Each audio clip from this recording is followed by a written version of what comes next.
Assalamualaikum warahmatullahi wabarakatuh. Perkenalkan, nama saya Puja Sifira Rahayu dari kelas M02 dengan program studi Manajemen Sumber Daya Perairan. Di sini saya akan menjelaskan tentang El Nino dan La Nina. Apa sih El Nino itu? El Nino merupakan suatu fenomena perubahan iklim secara global yang diakibatkan karena memanasnya suhu di permukaan air laut Pasifik bagian timur. Ciri-ciri dari El Nino yang pertama, suhu udara meningkat dibandingkan dengan suhu udara pada normalnya. Yang kedua, curah hujan berkurang. Yang ketiga, musim kemarau menjadi lebih panjang. Yang keempat, melemahnya angin pasat dari arah timur. Siklus terjadinya El Nino. El Nino terjadi ketika air laut panas yang ada di bagian tengah hingga barat dekat Papua bergeser ke bagian timur Samudra Pasifik atau dekat Peru.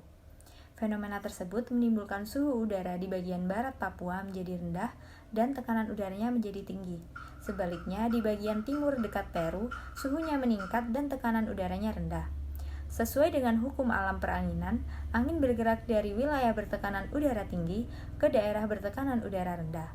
Pada El Nino, angin pasat bergerak dari daerah bertekanan udara tinggi dekat Papua menuju ke daerah bertekanan udara rendah dekat Peru, dengan membawa uap air yang nantinya air tersebut akan mengumpul menjadi awan di atas air laut panas dekat Peru. Dan terjadilah musim penghujan, sedangkan di wilayah Indonesia memiliki curah hujan yang rendah. Dampak terjadinya El Nino yang pertama, angin pasat timur menjadi melemah. Yang kedua, melemahnya sirkulasi monsun. Yang ketiga, berkurangnya akumulasi curah hujan yang berada di wilayah Indonesia, Amerika Tengah, dan Amerika Selatan bagian utara, sehingga cuaca di daerah ini cenderung terasa lebih dingin dan juga kering. Yang keempat, menyebabkan cuaca cenderung terasa hangat dan juga lembab di sepanjang daerah Pasifik, Ekuatorial Tengah, dan Barat. Selanjutnya ada La Nina. Apa itu La Nina? La Nina adalah kondisi di mana suhu permukaan laut mengalami penurunan yang terjadi di kawasan timur ekuator Laut Pasifik. Ciri-ciri La Nina yang pertama, suhu udara menurun dibandingkan dengan suhu udara normal. Yang kedua, curah hujan tinggi di dekat Papua. Yang ketiga, curah hujan rendah di dekat Peru. Yang keempat, angin pasat ke arah barat menguat. Angin tersebut searah dengan kecepatan dalam kondisi normal. Siklus terjadinya La Nina. La Nina diawali dengan perjalanan air laut panas yang ada di bagian tengah hingga barat Samudra Pasifik bergeser ke wilayah barat, sehingga air laut panas mengumpul di dekat Papua Indonesia.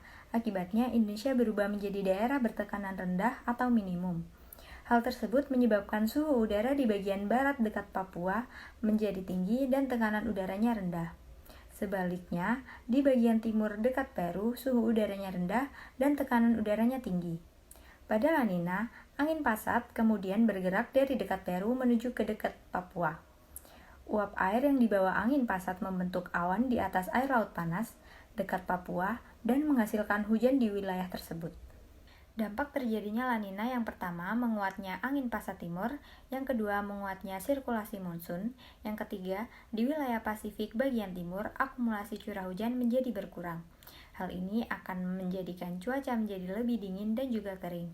Yang keempat, terjadinya potensi hujan yang turun yang terdapat di sepanjang perairan Pasifik Ekuator Barat yang meliputi Indonesia, Malaysia, dan juga bagian utara Australia. Hal ini menyebabkan cuaca menjadi hangat dan juga lembab.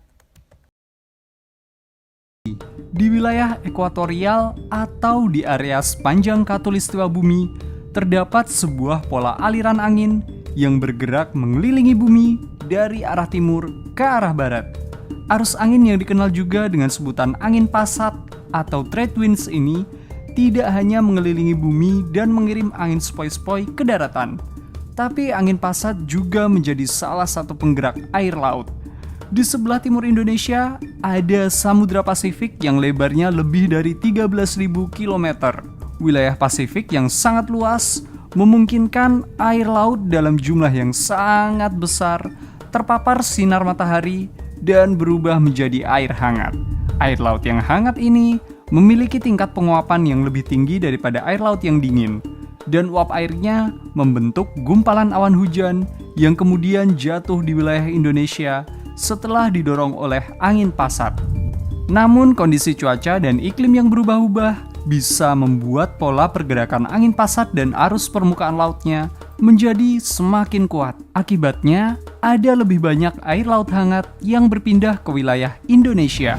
Hal ini kemudian memicu peningkatan curah hujan yang bisa bertahan selama beberapa bulan dan juga bisa menyebabkan terjadinya berbagai bencana alam seperti tanah longsor serta banjir bandang. Fenomena inilah yang kita sebut dengan La Nina. Sementara itu, fluktuasi cuaca dan iklim yang memicu La Nina pada saat tertentu juga bisa berbalik secara drastis. Siklus angin pasat yang biasanya bisa menggerakkan air laut ke arah barat menjadi lebih lemah dan di waktu tertentu anginnya bisa berbalik arah. Kondisi ini menyebabkan air laut hangat bergerak ke arah timur menuju benua Amerika. Karena air laut hangat yang ada di permukaan bergerak ke arah timur, air laut dingin dari kedalaman Pasifik akan bergerak naik, menggantikan posisi air hangat yang sudah bergerak menuju benua Amerika. Akibatnya suhu permukaan laut di Indonesia menjadi lebih dingin. Dan karena air laut yang dingin lebih sulit menguap, maka Indonesia akan mengalami kekurangan awan hujan. Kondisi inilah yang kemudian disebut sebagai El Nino. Berkurangnya awan hujan akan membuat cuaca menjadi lebih terik dan berujung pada bencana kekeringan di berbagai tempat. Selain itu, berkurangnya curah hujan juga akan membuat fenomena kebakaran hutan lebih mudah terjadi dan susah untuk dikontrol. Fenomena La Nina dan El Nino inilah yang secara keseluruhan menjadi bagian dari ENSO atau El Nino Southern Oscillation. El Nino sendiri merujuk pada siklus angin pasat dari El Nino ke La Nina yang mempengaruhi pola pembentukan awan hujan.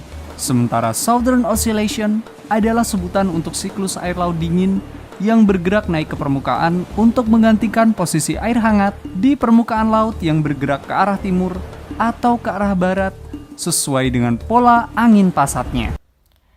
Dampak El Nino dan La Nina bagi Indonesia. Yang pertama, kekeringan di beberapa wilayah Indonesia saat terjadi El Nino. Yang kedua, ada gagal panen. Yang ketiga, banjir di beberapa daerah akibat terjadinya La Nina.